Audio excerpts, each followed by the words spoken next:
There are now numerous reports that the so-called conservative seat on ABC's daytime panel The View will be filled by former senior Trump aide Alyssa Farah Griffin. The show is set to announce the new co-host tomorrow. Now, even if you don't care about The View, which I know many of you don't, the response is telling about where we are in this country. It shows that the far right and far left have lost their collective minds.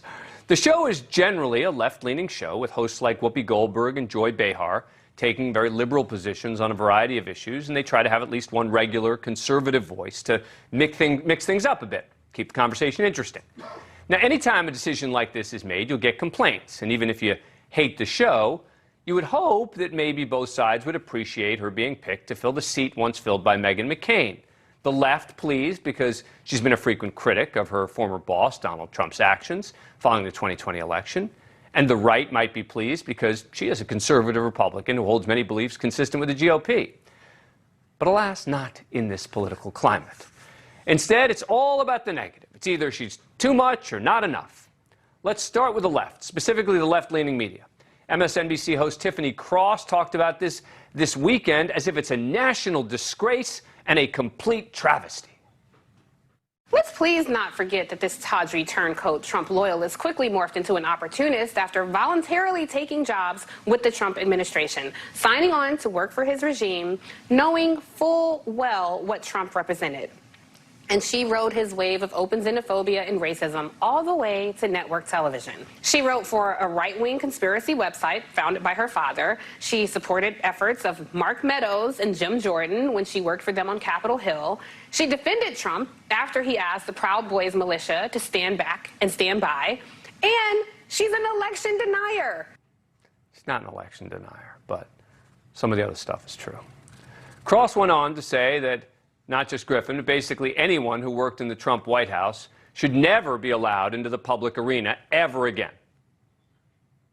As we watch these people who think a feigned apology is accountability get rewarded with TV deals, book deals, and stints with Dancing on the Stars like you see there, it is so clear to us that many in the media are still trying to normalize these folks. As awful as rational people thought Donald Trump was on January 6th, Homeboy was just as awful on January 5th.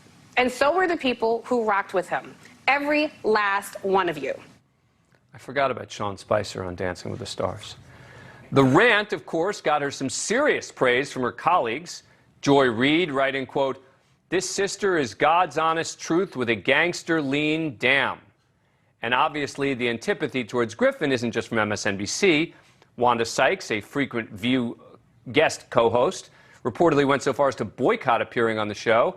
According to the Daily Beast, Sykes, quote, didn't want to be part of helping a Trumper launder her reputation. Now to the right, who are also outraged. Conservative bloggers are having a conniption over the fact that she became a vocal critic of Trump and his post-2020 election activities. Even Trump himself went after her, saying, quote, "I watched this clown on television saying exactly what they wanted her to say, and I watched the lies."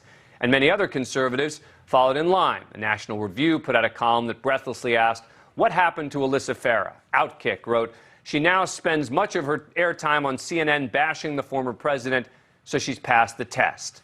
The Federalist, with the headline, Alyssa Farah Griffin gets conservative view slot by trashing conservatism. So this is where we are today. If you aren't hardcore on the ideological spectrum, you aren't good enough. You're either too liberal or too conservative.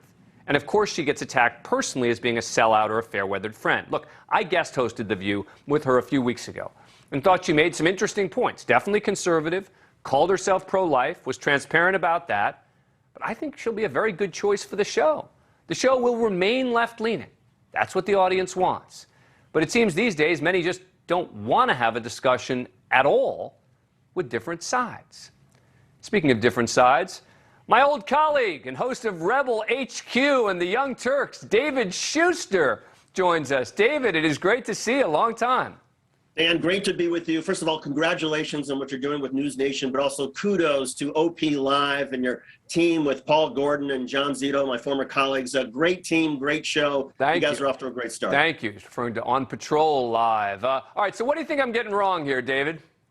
Well, a couple of things. First of all, I don't believe in the personal attacks. I mean, Alyssa may not be my sort of cup of tea in terms of a broadcaster, but I don't think we should be attacking her personally. And also, I don't think it's a problem that somebody necessarily worked for the Trump administration. Where I draw the line is that, yes, on Election Day, she said that Pennsylvania officials are putting their thumbs on the scale in favor of Joe Biden. Then when she leaves the Trump administration, she goes on Fox News and says, oh, there was election fraud. So, yes, it's commendable that she criticized Donald Trump for January 6th, but she was part of promoting the big lie. And to me, anybody who did that, who undermined the debate commission as she did, who promoted the idea that the election was not fair, was not honest, I don't think she has the credibility to be on The View. Having said that, The View is not exactly a paragon of journalistic virtue, so maybe we shouldn't be surprised. Well, I'm going to play the sound, because that's what people keep saying. Tiffany Cross said she's an election denier. You're referring to this Pennsylvania comment. I went and pulled it because I wanted to play it to assess, because I don't think this is election denial, what she said. This is on the day after the election.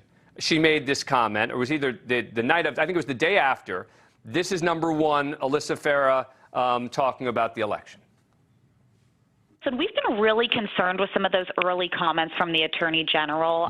The campaign's got a team there, a legal team, ready on the ground to make sure that votes are accurately counted and that we're adhering to the laws within the state. But it's always concerning when those who are tasked with objectively executing an election really seem to be putting their thumb on the scale one direction or the other. She's talking about the comments of the Attorney General. Why is that election denial? Well, because, first of all, Pennsylvania was not close. Pennsylvania, there was not clear evidence. There was not evidence of fraud or people putting their thumb on the scale. The day of the election, you can get, I'm sure I'm not saying I'm sure. I will bet that you said Donald Trump should be able to file whatever lawsuits he wants to file, right? He should be able to make whatever challenges he wants. We didn't know exactly what the numbers would be. Why is that election denial that should disqualify her from ever working in television again? Well, that's just Pennsylvania. I mean, she went on a few weeks later, she went on Fox News and confirmed that there was fraud in the election, that the election was fraudulent. So, yes, maybe Pennsylvania's been taken a little bit out of context. Maybe she's been taken out of context when she defended Donald Trump for the Oath Keeper saying, stand by, stand back, whatever. But the fact of the matter is the overall view that she had was that this was not a fair and free election. And so I think, whether she's been taken out of context or not, time after time, it's not just one instance, it's several instances where she was promoting the big lie. See, I don't see that, and here's what she said. This is number two of her then condemning the big picture. I think of her as someone who was trying to make sort of like small, minute arguments at the time, but then when it came to the big picture, she accepted that the election was over. This is Alyssa Farah, again, number two. It was clear to me shortly after the election, when the race was called by many media outlets, we had lost it. It doesn't mean there weren't cases of fraud, that there weren't irregularities that should be pursued, but I was very uncomfortable with the public messaging going out, claiming that the election was stolen and was going to be over. There she is on your old home. Your old home of Fox News. People forget that Shuster used to work at Fox News. More than 20 years ago. But look, to be fair, January, and as I said, yeah, commendable that she condemned the January 6th insurrection. And sure, there are plenty of instances where after January 6th, she tried to soften, she did some damage control and tried to soften what she had said earlier. But the fact of the matter is, through December of 2020, she was endorsing, she was supporting the big lie. It was only after she saw that what had happened on January 6th where I think she started to water down some of her rough edges, maybe because she wanted a career in TV, maybe because she just had concerns about her own sort of credibility. But to me, it's too late. Once you've gotten to January 6th, when you've already planted the seeds that led to January 6th, I think it's too late. But it does sound to me like you don't agree with Tiffany Cross, right? Her position seems to be, if you worked in the Trump administration, you should not be on television, period. No, I think it's important. I think it's important for a show like The View, for a lot of shows, to have somebody who is not only tapped into Donald Trump, to the MAGA world, but also to the conservative viewpoints, whether you agree or disagree. I just think it's got to be somebody who can take a step back and realize that there were some things that happened during the Trump administration, like their claims about the election, that went too far. Thank you for watching. Go to newsnationnow.com to find NewsNation on your cable provider. And don't forget to click the red subscribe button below to get more of NewsNation's fact-driven, unbiased coverage.